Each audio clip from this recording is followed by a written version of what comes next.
Now, throughout NBA history, there's actually been plenty of times that fans at games went way too far. Now, there's definitely no doubt that over the years, Russell Westbrook has proven himself to not only be one of the most explosive players in history, but also one of the most emotional and passionate players. So there's definitely no questioning whether he does whatever he possibly can on a nightly basis, leaving everything on the floor. But with that being said, his I don't care attitude has rubbed some fans the wrong way, and that's led to him getting into a few heated arguments over the years, but probably the most problematic was a night in Utah. During the first half of a 98-89 win over the Utah Jazz, while Russ was still playing with OKC, at the time Westbrook was on the bench, and a video surfaced where you could see Russ and a fan start jawing at each other, but you could only hear what Russ said, which was, "I'll f*** him up, I promise you, I'll f*** you up, you and your wife, I'll f*** you up." Now, you couldn't see or hear the fan in the video, but after the win, Russ was doing some post-game interviews, and that's where he told reporters that he reacted to completely disrespectful comments that he believed were racial. Russ also told reporters how it started was a young man and his wife in the stands told me to get down on my knees like I'm used to. For me, that's completely disrespectful. To me, I think that's racial and inappropriate. There's a lot of great fans around the world that like to come to the games and enjoy the games, and there's some people who come to the games just to say mean things and disrespectful things about me and my family. A lot of people think this altercation was stemmed from a previous year of the playoffs where the Thunder lost Game 6 against the Utah Jazz, which eliminated them, and as Russ was walking to the locker room, a bunch of fans were sticking their phones in his face recording him, and that led to him swinging an open fist at a fan's phone saying, "Get that phone out of my face." But Russ went into more detail about what happened between him and the fan, and he also talked about how some NBA fans just go too far in general. He said, "For many years, I've done all the right things. I've never done anything to hurt or harm anybody. I've never been in any trouble or fought a fan. I've been in the league 11 years, clean slate, humble. I take all the criticism from everybody. I've been doing the same thing for years.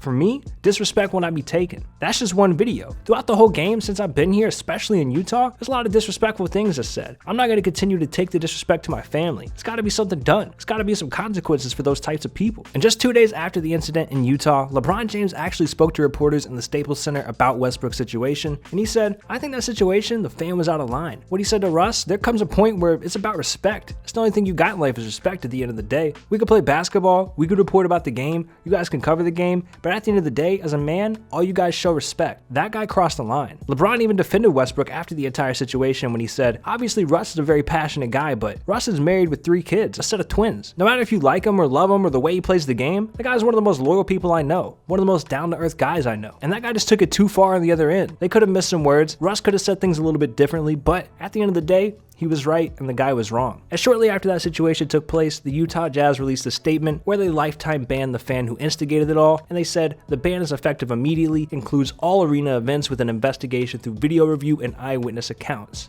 Now, recently we saw Kristaps Porzingis return to the Madison Square Garden in a reunion game against his former Knicks team. As we all know, Kristaps was drafted on June 25th, 2015, with the 4th pick in the draft by the New York Knicks, and fans of the draft actually booed him then, but he vowed to change the opinions of the fans. After playing 2 years with the Knicks, he averaged 17 points, 7 rebounds, and 1 assist per game, but he got injured in a game against the Bucks in 2018, which was classified as an ACL tear, and it led to him sitting out nearly the whole season. After much frustration with the team, Porzingis sat down with Knicks president Steve Mills prior to the 2019 trade deadline, and he said, "I don't want to be here. I'm not going to re-sign with the Knicks, and I'm going to give you 7 days to trade me, or I'm going back to Europe." The Knicks then traded him, Tim Hardaway Jr. and Courtney Lee to the Dallas Mavericks in exchange for Dennis Smith Jr., DeAndre Jordan, Wesley Matthews, and 2 future first-round picks. But Kristaps didn't play last year as he was still recovering from his injury. But this season's been different, with Kristaps returning to the court playing alongside Luka Doncic and the upcoming Mavericks team. At the beginning of the season, the team traveled to Madison Square Garden for a game against the Knicks, in which it became the first time Kristaps returned to the city that drafted him. Obviously, he was booed instantly, and it wasn't just while he was walking out. Practically every time he touched the ball, Knicks fans were yelling and chanting things like "KP sucks," which helped him in the first half when he started the game shooting 4 for 10. But Porzingis eventually finished the game with 20 points and 11 rebounds in the Mavericks' 106-103 loss to the New York Knicks.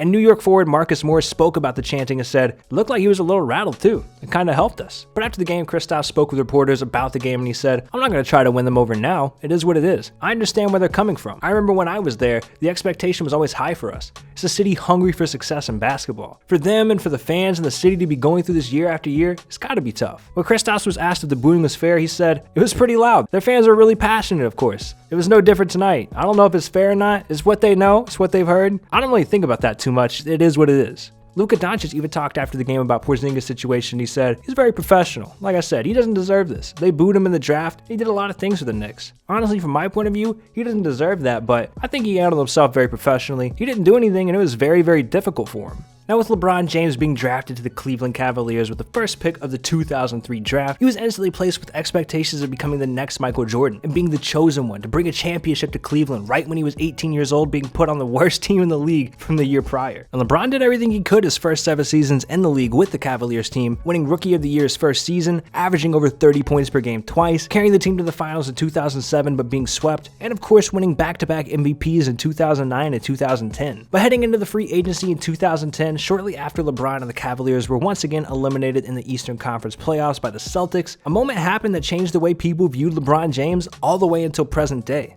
On July 8th, 2010, ESPN aired a 75-minute live special program entitled The Decision, and after many questions surrounding his career and fans anxiously waiting to find out exactly what was going to happen, LeBron announced, "And this fall, this is very tough. This fall, I'm going to take my talents to South Beach and join the Miami Heat. I feel like he's going to give me the best opportunity to win and win for multiple years. Not just win in the regular season or win 5 games in a row or 3 games in a row. I want to be able to win championships, and I feel like I can compete down there." This literally set the NBA world on fire. Cavalier fans showed exactly how they felt about LeBron. You had some people crying live on TV after hearing his decision, some posting videos of people burning his jersey in big groups, and others were shown on ESPN tearing down murals of LeBron billboards in the city. Some fans went as far as starting small riots in Cleveland, even holding signs that were anti-LeBron. Now, with all that being said, December 2nd, 2010 is a date that LeBron will never forget because it was his first time ever playing in the Quicken Loans Arena, a part of a different team. A lot of people had been anticipating this reunion game ever since the schedule was announced before the season, but most people knew LeBron's new Heat squad were easily going to take down this young Cavalier team. LeBron led the Heat to an easy 118-90 win over his former team.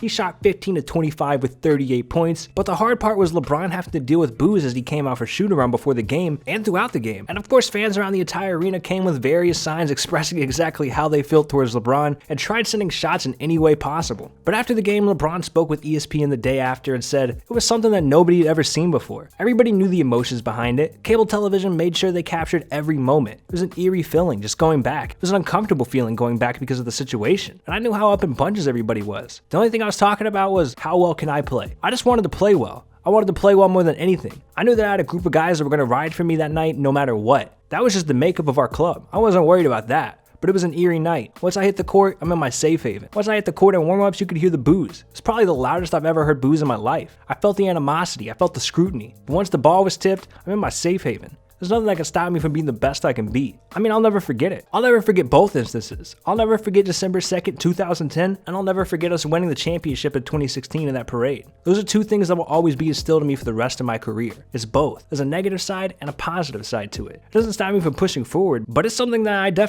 don't forget. Heat forward Udonis Haslem even talked about the LeBron hate that night, and he said, nobody liked it. There was a lot of negativity, bad energy in the building that night. We all knew it was real, but once you get in there, you could feel it. You had nobody but your brothers, and it's you against literally everyone in that arena. Chris Bosh as well spoke about that night, and he said, man, I'll be honest, that was one of those games I was most afraid of to play in. The only time I was afraid of playing basketball was when I was in the 8th grade and we had a fight with the other team in a tournament and we had to go back and play them. But the Cleveland game, there was tension. That's the most I'll say. There was tension, but we got out of there alive. The NBA even admitted they thought about sending security onto the court prior to the final buzzer just to assure safety for the Heat players. Rob Brown, who was a Heat security guard at the time, even spoke about the December 2nd game, saying, we brought 4 team security members and then we used Cleveland police officers. There were reports about us going on a scouting mission to set up security beforehand, but that was all made up. We went with the regular security team and then asked Cleveland for assistance. What wasn't made up were the 9-volt batteries being thrown on the court. I remember a member of the NBA security team wanting to call the game because there was so much coming at us during the game.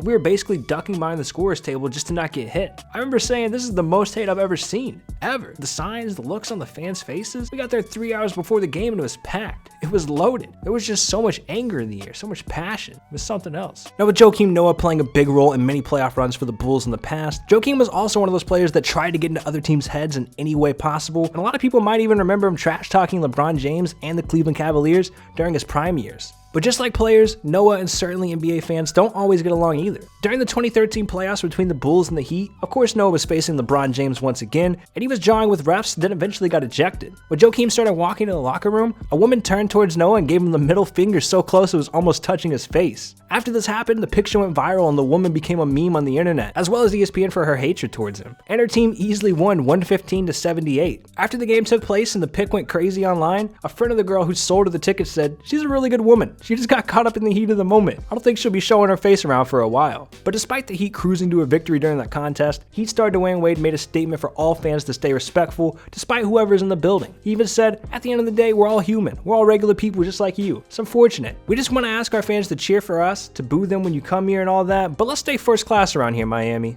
Hey bro, you know what time it is? It's time to click on this video. I'm serious, bro. This video right here, it's a classic video. Trust me, you're gonna love it, bro. Actually, you know what? Man, I wanna click on this video. Let's just go watch it. Come on, man, let's go.